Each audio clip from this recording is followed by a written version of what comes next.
Welcome to my channel অনদত্ত daily live ব্লগে। এটি হচ্ছে একপদ সর্বাঙ্গ আসন। মানসিক অবসাদ কমাতে, শরীরের নমনীয়তা বজায় রাখতে, বিভিন্ন রোগব্যাধি দূর করতে এই একপদ সর্বাঙ্গ আসনের কোনো বিকল্প নেই। 30 পেরোলেই মহিলারা নানা ধরনের শারীরিক সমস্যা ভুগতে শুরু করেন। মূলত হরমোনের ভারসাম্যহীনতার কারণেই এই সময় বিভিন্ন রোগ মহিলাদের শরীরে বাসা বাঁধে। তাহলে একপদ সর্বাঙ্গ আসন নিয়মিত অভ্যাস করুন। কেন করবেন না, মেরুদণ্ড পেশি শক্তি বাড়াতে সাহায্য করে, থাইরয়েড ও হরমোনের ভারসাম্য বজায় রাখে, সারা শরীরে রক্ত সঞ্চালন ভালো হয়, হার্টের স্বাস্থ্য ভালো রাখে। নিয়মিত অভ্যাস করলে মনোসংযোগ, স্মৃতিশক্তি এবং বিপাক ক্রিয়ার হার উন্নত হয়।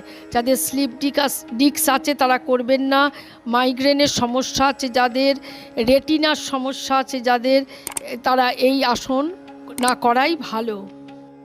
প্রথমে সেতুবন্ধ আসন করুন। পা দুটো ভাঁজ করে দাঁড় করান, তারপরে একটি করে পা উপরে তুলবেন। 30 সেকেন্ড অবধি হোল্ড করে থাকবেন।